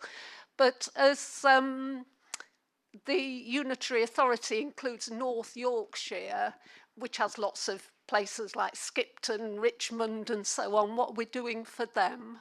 All right, super duper. And the gentleman in the front, very quickly. Oh, and then I'm so sorry, did I just knock you? I'm so sorry. I don't need a mic, I can speak loud enough. My question is about a hidden gem. I'm from Manchester. I have a manufacturing company based in Manchester. We make things for buildings. But we're very, very heavy into materials research. And a hidden gem at York University is biotech, industrial biotech, with huge local resources.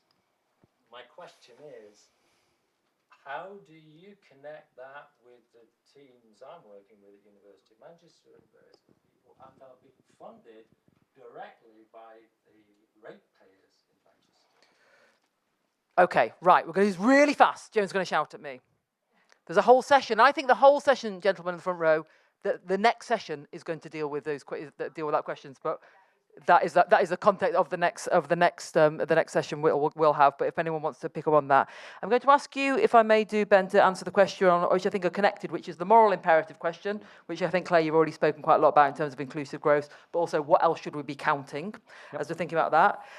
We're gonna, Claire, you might want to come into a couple of the questions there, particularly the centre, jobs, and also that bit about the housing, just to reiterate that. And then it might be worth, I think, you guys here, just going back to that point about the innovation and what we're doing to support the young people and how that hub is really going to work to deliver that in the university. And we're going to do this in 30 seconds each. Gosh. We're going to aim for that. Ben. So I agree. I think there is a moral dimension to growth. But morals, I suppose, aren't binary, which is the slightly challenging aspect of that. But I think the whole concept behind notions of inclusive growth is about ensuring that as many people as possible get to benefit from that growth. As I'm going to 30 seconds, I won't tell you my story about Dublin, but Dublin is a really great example of an economy that is on the cusp of overheating. Lots of fantastic success, but so leveraged with international tech firms, data centres, extracting water, all that sort of stuff. But perhaps we could chat about some of that over lunch. In terms of what we aren't measuring, so I can plug what's coming next for Good Growth. So Good Growth's been an experiment. It's lasted for about 13 years, but we're on the cusp of relaunching it by developing a much more sophisticated single indicator of inclusive growth to be able to compare different geographies across the UK. The methodology behind Good Growth has got some holes in it. I would freely admit to that. But if you can start to build out all the domains that you might want to consider, people's education, people's life chances, their health, the quality of local environment, available leisure facilities, all those sorts of things, you can measure it. It's complicated, but you can measure it, and you can reduce those to scores. So you can start to evaluate the impact of different interventions that you might make, be they policy intervention by government or investments by private sector organisations. Superb, thank you so much. Claire, I'll come to you. So the housing sort of element of it too, but also back to the sort of opportunity and how we sort of inspire our next generation of young kids to be I'm actually, because I've only got 30 seconds, because there's a lot to answer, I'm going to speak to the transport question as well, because these are, and the housing, because they're both combined authority, if that's okay. So as far as transport and getting people around who live in rural North Yorkshire, it's a huge geographical area. It's a really big challenge. But the Mayor has been given money to look at how bus franchising might work in our region, given its challenges, geographical challenges. And part of that is going to have to be looking at proper good community transport and how we move people around from those rural communities to get them to their opportunities, to their learnings, to their health appointments, people, friends, whatever that might be. And then on the housing aspect, since I've been in power, and the Mayor has as well, the York and North Yorkshire housing partnership has come together. It's all of the, and I know you know this, sorry, I've forgotten your name, who's asked me the question. I know she knows this, that everybody's come together, all of the housing associations and the local authorities, to look at the opportunities in communities across York and North Yorkshire for building social housing, whether that's for part ownership or for rent. And so there is a movement going on at the moment, but it is not easy. It's not easy to build. I think we all know that. And it's not easy to build really good quality that is really truly affordable and builds good community as well. But we have to do it. So it's a huge subject. I could likely talk for hours, but I haven't got the time today, I'm afraid. Well, everyone's going to be around for lunch, so you can get nobbled. And then Kiran, Darren, innovation and opportunities for our young people. So, do you want to go first? Because I want to pick up on that question about young boys and working class. We pivoted. For those that know what accelerators are traditionally, they are generally 6-month, high-intense programs, sequenced over a period, very high commitment for founders, quite tricky to get involved in. We took our model to community building last year. We've broken down the accelerator experience into components, made that available to those that want it. Anyone can get access should they need to. It's digital and it's in places, which is extremely important. We've grown the community in the UK to 25,000 in 12 months. 25,000 founders in 12 months want that type of support, which has validated that approach, which is great. The interesting point of that is connectivity. To your question earlier, how do you get access to this here for your business in Manchester? We create consistency. So we try to create consistency in the system that we're creating around support for founders, so we can connect our Manchester Accelerator Hub with our York Accelerator Hub. And it's really important that place, the experience that founders and communities of innovators have in those places, in York, build trust and they build relationships, which equals growth. That's how it will work. It's almost the question on measurement. It's the stuff you can't measure that's most important in my eyes, the intangibles, the experience and the confidence and the collaboration that happens in great places. Thank you. I think Ben's going to try and measure it, but there we go. Kiran, last point for you. So I want to link enterprise with them. Can I just ask, who asked that question about, our students, sort of young working class boys and commuter students? I can't see them, and I'd quite like to thank you. So I want to share something personal, and then I want to link it to what we're actually doing in 30 seconds. I was that kid that you were talking about. I grew up in the back streets of the East End of London, which many of you won't know, and it doesn't look like it looks like now. People like me didn't have access to university. We were told nothing would ever become of us, and so the best that we could do was go and work in a local shop. So your question resonates hard, and it's real. So what are we doing as a university? We're going out to a major campaign, working in schools and our colleges to ensure that those very students have access and opportunity to the University of York. And community tutors come and stay, because people like me and a dozen others across the university have all come from that background, but you wouldn't know it from the title or the position I hold, and I say that proudly. Because education has got to be the key to fight inequality and to give us a real chance in terms of, the enterprising and entrepreneurial mindset. The other thing that we are doing is the work that we do in something called The Place. If you don't know about it, go and look it up, which is working with those very young people. And we're not saying, come to university. We are just giving you the opportunity that universities aren't always about degrees or masters. Universities are places where we have 101 jobs from computer analysts to admin to EAs to catering. And often young people don't see that. They just see universities as a places of education. So let's open our doors that really allows that. And that's what we are doing through the work that we're doing, alongside what you said, which we'll think about in terms of how do we create that. But you're absolutely right. The future for young people has to be at the very heart of what we do. And actually, education was something that gave me my opportunity. And I want to make sure that, where you are born does not dictate you know, where you end up in terms of your future. Lovely, lovely way to end. Thank you so much to the panel.